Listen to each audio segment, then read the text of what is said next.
Hey guys, today I am so excited to talk to you about Blood of Zeus Season 3, which is unfortunately the final season. It is streaming now on Netflix, and if you have been around my channel for a while, then you know I have been a champion of this series from the beginning. I absolutely love it. It just gets better and better, and I'm very sad to see it ending, but I'm very glad that it was done extremely well. It wraps things up. It's emotional. Not gonna lie, I teared up quite a bit at the end. There's a great story here, and while I know there's so much more they could have done, and there was so much more to explore in this world, we got an ending we deserve. Got an ending that I think fans are truly going to love. Now, I do have a conversation with the lead cast and the creatives behind Blood of Zeus. I have several up from season 1 and season 2, but I had a really long conversation breaking it down, spoiler filled. We are going to put that up. I'm going to put it up on the channel tomorrow to give you guys time to watch. I don't want to ruin anything for you, but a bunch of warnings. It is spoiler filled, so you can come to that later after you watch the entire season. But for now, let's talk about this season in a spoiler-free review form. Because I know, again, like I said, there's so much more that could have been done. When you get these final 2 episodes and you know this is the end of the series, there's a lot of stuff that has to go in here that feels earned and to give fans the ending they want. Who does not love a villain, and who does not love a villain redemption arc, right? That is what we get with Seraphim. That is what we all wanted. I adore this character. I love him and Heron, right? I feel like you can't have one without the other, and they each escalate and elevate each other's stories. That's something I've felt from the beginning. You have this brothers, which is fair because this is created by brothers.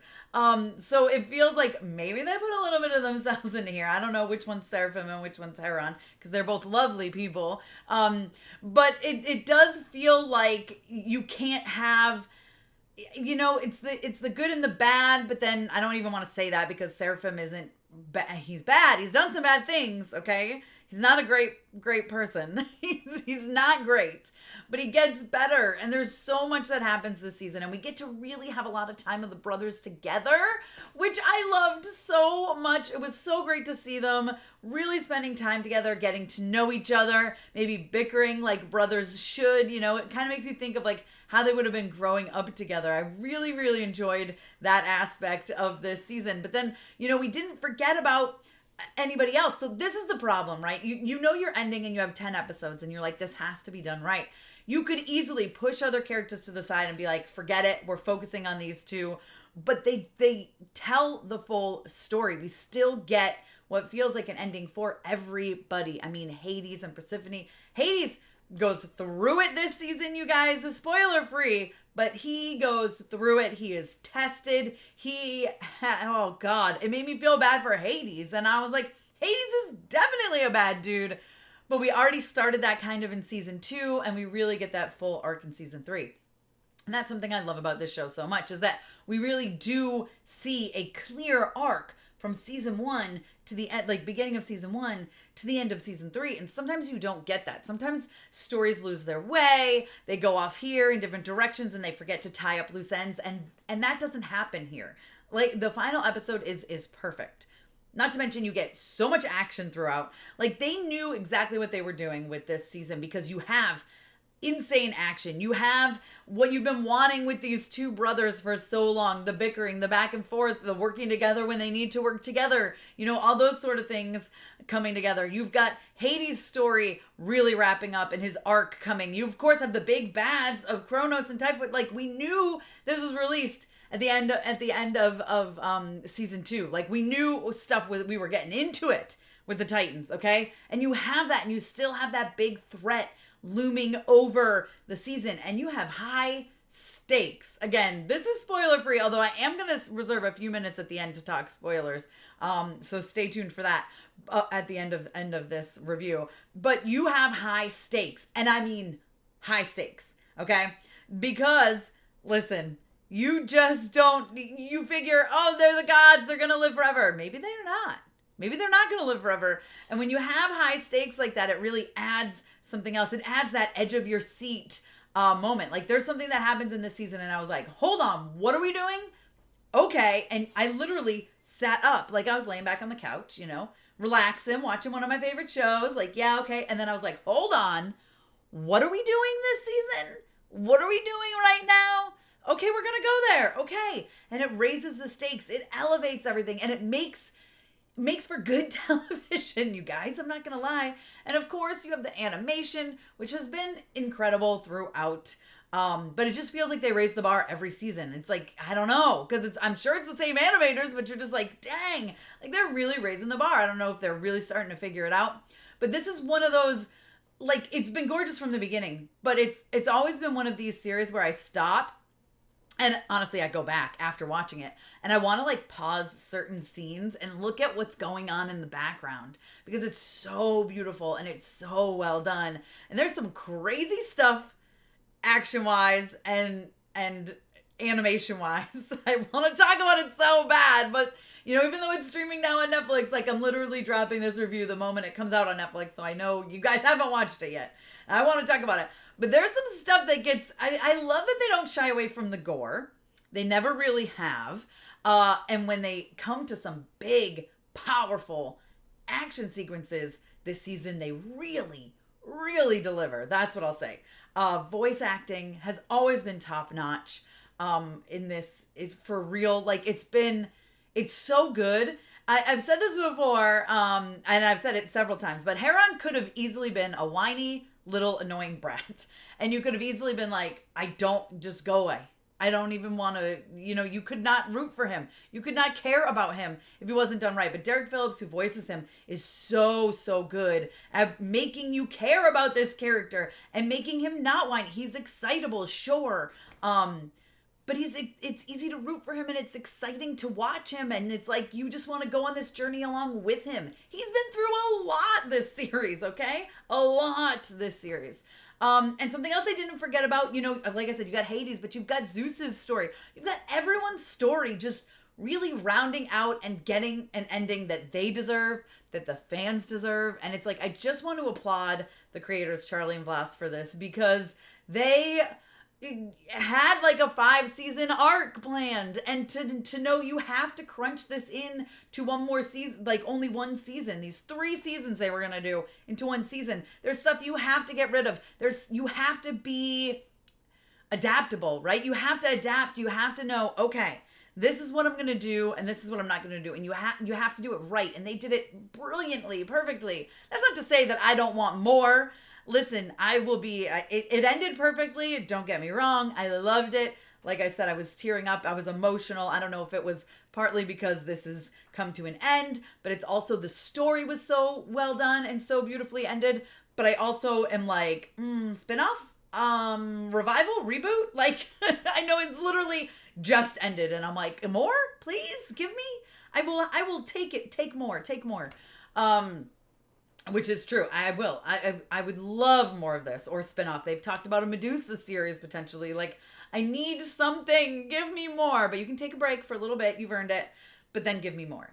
But now I want to. So honestly, overall, loved it. Of course, perfect ending. I think it's great. I think this thing is all together. Seasons 1, 2, and 3 are brilliant. I'm excited for the people who haven't seen it yet. They get to binge from beginning to end. I think it's going to be a beautiful arc. And I'm actually planning to rewatch it again with my kids and rewatch it literally right through all 3 seasons because I think it's going to really, really play well back to back to back without having to wait forever between seasons. But I really, really love Blood of Zeus and I'm really sad to see it ending, but this cast has been incredible. Everyone has poured their heart and soul into this and it is very apparent and I absolutely love it. Now, I'm going to talk just a little bit of spoilers. So if you haven't seen it yet, if you haven't seen all of Blood of Zeus season 3, I don't want to ruin it for you. Don't let me ruin it for you. So stop right now. Don't watch anymore. Okay? Don't watch anymore. I'm giving you all the time in the world to stop. Stop. Okay? I'm not going to be offended if you click off my video. If you have seen it, let's talk about it real quick because I don't really want to get in the comments with spoilers because I really don't want, I really just don't want to ruin it for people. I don't want to ruin the experience. So here we go. That was enough warning. We're going to talk just for a minute or two about spoilers.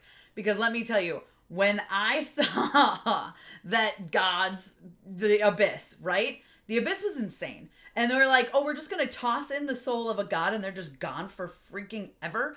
That is the moment when I sat up in my chair and I was like, oh, shoot. We're doing this. We're going there. And it raised the stakes. I teared up and I was like, what is happening right now? Like, this is insanity that this is happening. And then it makes me fear for the people that I have fallen in love with in this series, which is Hades somehow. I don't know. I love a bad guy, I guess, because the next one I'm going to say is Seraphim. Like, what is up with this, right? I like a bad guy. I like a villain, but I like a villain who knows how to redeem himself, and that is what you get in both of those. And Heron, even, I was like, what are we doing? Like, I was like, these people are going to die, and they're going to be dead forever and gone, and they're not going to go to the fields, and they're just going to be dead. And I don't want that. And that was scary for me. And because of that, because of that and many other reasons, but it kept me holding on through the rest of the season. And then I have to talk about the ending. Okay, there's so many things I could talk about in between. Hades going through it. Hades being tested. Good on you, Hades, for standing your ground, you know? I loved all of that. I loved everything that we get. I love Seraphim's story wrapping up and finally getting to do right by his love. Like, I really, really enjoyed all that.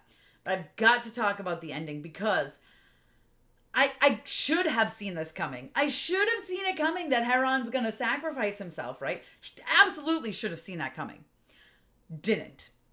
I don't know. I think I was living in like La La Land of like everything's going to end up perfectly and happy, which it does. But in that quick moment, I was like, no.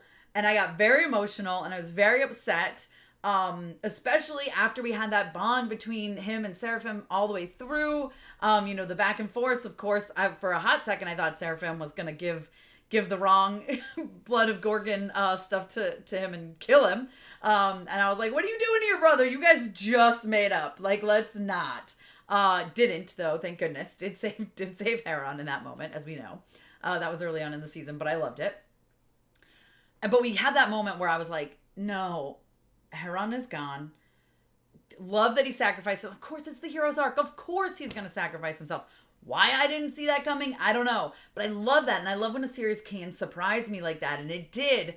And then, of course, you get the end of Seraphim and Heron being reunited with their mother in the fields. And it was beautiful. And it was just emotional and incredible. And a moment that I truly, truly loved. And I think is very special. And I think fans are going to appreciate. And I think the cast appreciated. And that is how you wrap up a series brilliantly. You have these insane action moments. You have high stakes where you realize these gods can be gone and dead and never coming back ever again. That can happen. And then you have the sweet moment in the end where the hero sacrifices himself, but then, ends up with his mother, exactly what he wanted.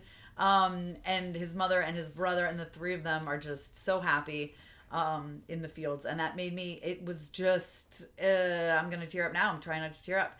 It was just really, truly special. And it's something that I think, and I hope that other fans of Blood of Zeus are truly going to appreciate. So there you go. That's my thoughts. And like I said, I am going to have a spoiler-filled chat with the cast, the voice of Heron, the voice of Seraphim, and the creators. We are getting into it. So that's going to come up tomorrow. So if you haven't already subscribed and hit that notification bell, please be sure to do so. Promise you don't want to miss it. It's like 30 some odd minutes. It's crazy. It's going to be a lot of fun. So be sure to check that out and let me know in the comments what you thought of this season. Try not to get too spoilery. I don't want you to ruin it for people, but let me know what you thought. Are you happy with how it ended? Do you want more spinoffs, right? Let's champion this. Come on, Netflix. All the spinoffs, please. I want everything. I love this world. I love this world so much, and I hate that we are leaving it. But I think it was very, very well done, ended, and just bravo to the whole team. Congratulations. Just truly, truly incredible. So, yeah, that's it. Be sure to give me a thumbs up as well. And don't forget to follow me over on Instagram, Twitter, TikTok. And you guys can check me out at mamasgeeky.com. Thanks. I'll see you next time.